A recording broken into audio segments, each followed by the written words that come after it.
just turned 82. Yeah. I'll be 83 in November. All right, you ready? Yep. Hello friends, I'm Glen Liking. I'm here reporting live for the Society for Pennsylvania and Surrounding Area History. And today we are with George. And George has an idea, and he wants to show us these ideas of making certain locations in the Steel Valley area of Pennsylvania historic landmarks. Thank you for being with us today. You're quite welcome. Quite welcome. I'll take you around and show you things that are not here anymore, but used to be. So are they there? They used to... Well, the buildings and stuff and that are there, but... Well, I'm excited to go on this journey with you. All right. That's good. Now we're starting out Mifflin Street to Whitaker Street. Yep, we're on the search to discover some new landmarks. What's happening? My belt. What kind of emergency? My belt. Be careful. Oh, yeah. Okay. This is Whitaker Street, the main street in Whitaker. Can you see? Okay, so we're on the search to discover some new landmarks in the Steel Valley area. And George, how did you learn about a lot of these different landmarks? From living here all my life. I was born in Homestead, and I'll show you where I lived for 26 years before I got married the first time. Then I've been the second wife I married, and we live up here. So, were some of these landmarks suggested to you by certain people, or do you know pretty much all of these ones? I just know them myself, that's all. Nobody has suggested any of them. Do you think there's anybody out there that thinks that they should be landmarks as well? If they thought about it, they probably would. Well, that's what that hopefully we can tell them. Yeah. Now, right here, this big building, it housed Bamford. Explain it to us. Well, it housed Bamford Bus Company, one of the 9 bus companies that were taken over to form the Port Authority. And I really have a big bitch about that because they took 9 companies that were making money, and in their first year they lost $1 million. So you grew up right here in the Steel Valley area, and we're coming down to where I lived for 24 years. From the time I was 2 to the time I was 26. Well, then where were you when you were 1? Over in Homestead in an apartment building on 12th Avenue between Amity Street and West Street. Oh, okay. Sorry, go ahead. Whether you would want to or not, but right down below here was a slaughterhouse. We used to go down and watch them slaughter pigs and cows. They hit them in the head with a sledgehammer, hook their back legs, hang them up, slice their throat, and let them bleed out. So you guys would go down and watch it? Like that's... Yeah. In fact, even on the hill here, they would bake a whole pig. They'd build a fire and put a whole pig on it. That would be a heck of a weekend. Well, slaughterhouse, bake a pig. Yeah, I'll show you right. Now we just watch ABC. I'm sure if they put slaughterhouses on television, though, that would be a blast. Yeah, some people would get a kick out of it. Right there's where I used to get my hair cut. Well, you can't get down, but where this driveway starts here, that building back there was called the neighborhood house. It was like a community chess center. Now, George, I think it's important that we kind of stop and look at these places. Yeah, it's hard for us to kind of look at this one here, that was what they called the community house, and it was run by neighborhood house. Could we get you out and you could talk a little bit about it? I was always wondering what this was here. Yeah, this... Yeah, no. If we can go in front of that house, if we can make it back down there. What is this van behind us? Like, welcome to the hood. Alrighty. So this was called the Munhall Neighborhood House. This is where kids came after school to play, or even kids, younger kids. One of the parents we're working with would be taken care of here. They had the playground. Used quite well.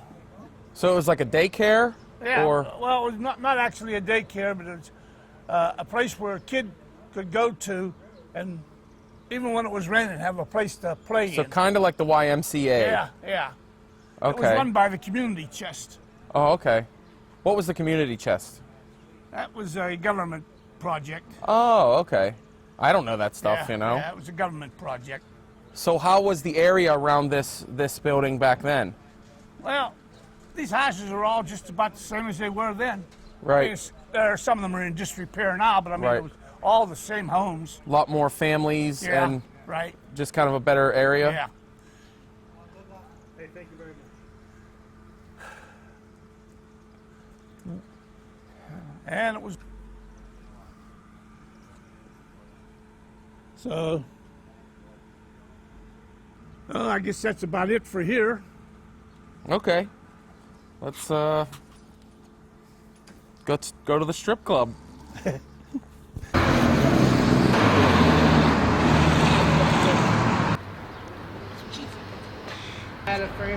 On 1 second. Okay. Okay, at one time, this building here housed the A&P, which was the Great Atlantic and Pacific Tea Company, one of the first supermarkets around. And So did they sell tea or everything else? everything. This was the start of your Kroger's and Thoroughfare and all that. Okay. This was the A&P.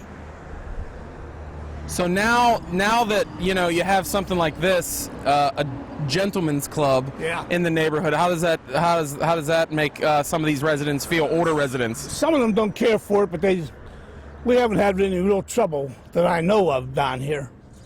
But Right. this parking lot we're standing in at one time was as high as that hill.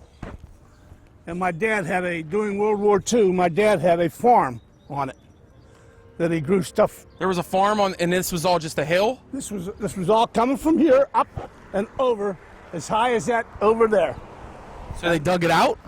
Yeah, And they made put the a- parking lot in, yeah. Oh, But okay. during World War II, my dad had a farm down here. And that building there, during the war and shortly after, housed Evans's Dairy. The farmers would bring their milk in trucks, dump it in the vats. He pasteurized it, bottled it, and delivered it in real bottles until after a little while after the war. Okay. All right. That part down there originally was part of our structural mill, where they stored stuff. Now, up where that train is coming, there's a road that goes down, but they got it blocked off. But down at the bottom of that road, and during World War II, they had a railroad station there. You could take a train into town or up to Clareton or beyond. But after the war, they tore it out. All right. Let's go to the next location. Which way we headed now? That part right there was what they called the 48-inch mill, and the 160 steel plating mill, stainless steel. Oh, okay. Now it's Marsagaglia. Yeah, Marsagaglia. Marsagaglia. An Italian company took it over. What do Italians know about steel? Tell you what, during World War II, Homestead made more steel than England, Italy, and Japan I know. combined. You know what also I learned in school? That during World War II, that Pittsburgh was third on the list to take over if the Nazis ever hit our coasts. Yeah. Besides Washington, D.C., New York, and Pittsburgh Right. was third. Well, when I was going to Because it would school, halt all production of war machines. and like I say, where that gate is crossed now, down at the bottom of that, where those ties are at, Yeah. that used to be a railroad station. Now, this red brick building up here now, before, even until a little after World War II, this was the emergency hospital for the mill. Oh. Go In ahead. here, number 18. This is where I lived. Okay. Okay, right here at number 18. Hold on 1 second. Okay. We good? Okay, right here at number 18 is where I lived for 24 years and worked in the mill at the time. Out at the end of this street was a building called the Carnegie Gas Building. Everybody here used Carnegie gas at that time. These were company houses. Oh, really? And you all used Carnegie gas. And we got our electricity from the mill. Wow. This is probably the closest houses I've seen to where the mills were. I mean, you throw a baseball to work. Right, half a block. And like I say, in that vacant lot, there was a 2-story office building that took up the whole lot. And it had all the offices for the mill in that. So you lived right behind all your boss's offices. Right, right. All right. Hold on one second. I need my mic. Nope. Does he have his? This is known as Scotia Place. This street here is Harrison Street, which dead ends up here. We used to sled ride down this street all the time in the winter.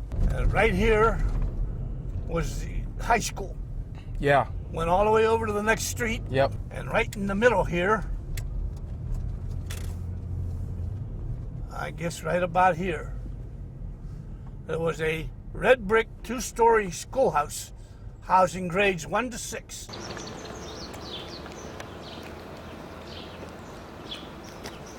All right, if you didn't get it before, it was a 2-story 6-grade building, red brick building that housed grades 1 to 6.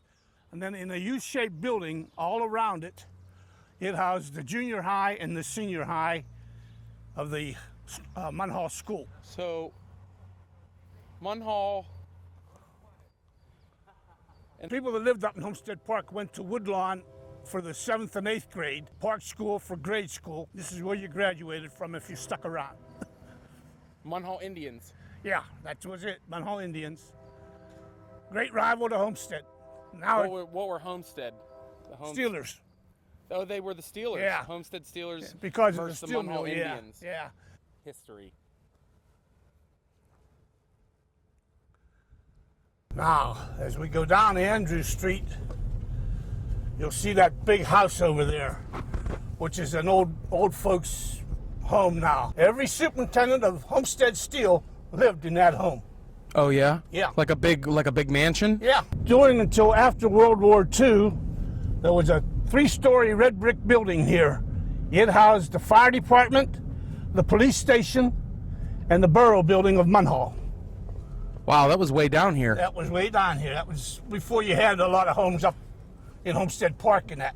This was the police station and everything. In fact, I had an uncle who was a policeman, and he even put me and 3 of my buddies in the cell just to show us what it was like. Oh yeah. And left us in there for about 3 hours.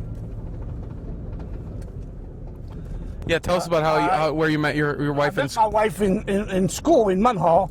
She came down from Whitaker for the 7th grade, and I met her there and knew her the whole time we were in school. And the guy she married first went to school with us too. And they got married before they got out of school. And then when they got divorced, her and I met up again. She used to work down here at Levine's hardware store, and we met up again, and I started taking her out, and we ended up getting married. I'm going to take you into the mill, not so much for the mill, but to show you something else.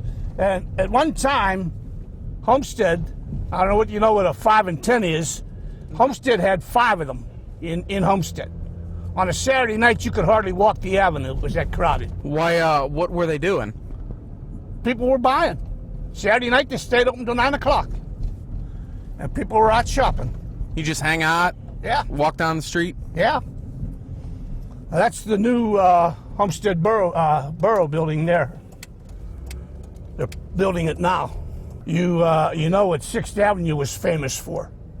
What was 6th Avenue famous for? Cat houses. Every house on 6th Avenue had whores in it. Oh, you mean... Oh. Every house along 6th Avenue. That's not what I was thinking. Yeah. I thought you meant it was like the Animal League or something. No, they had prostitutes. Now, it's pretty convenient being really close to the steel mills, isn't it? Right. And there was nothing else down on 6th Avenue but homes, so that's what they turned it into. All right. I'm Glenn here for the Society for Pennsylvania and Surrounding Area History. And George, why don't you tell us where we're at right now? Right now you're in West Homestead, and up here on this flat part here. This hill used to extend all the way out.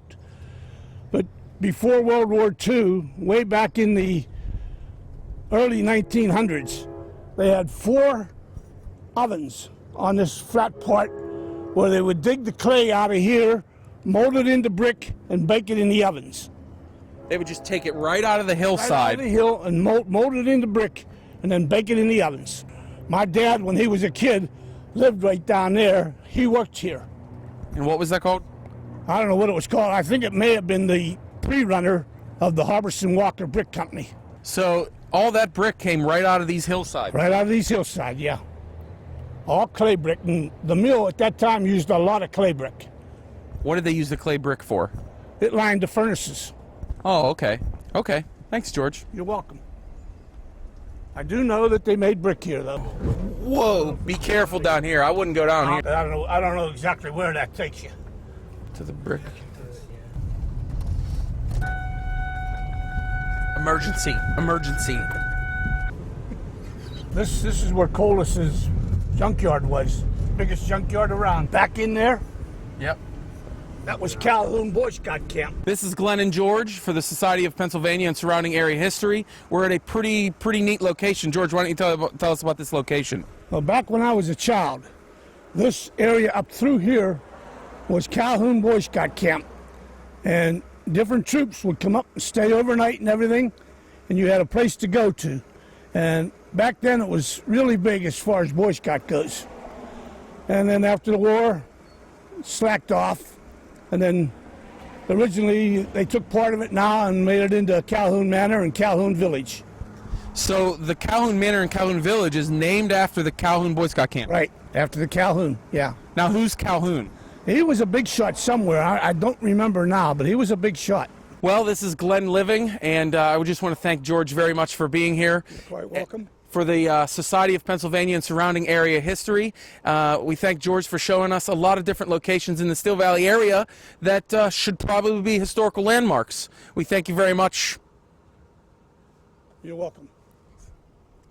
Glad to be of some help. People should know about it, and there's not too many left that could tell you. Why? We're all dying off. Sorry. Sadly to say. Right. Thank you. You're welcome. All right, come out, George.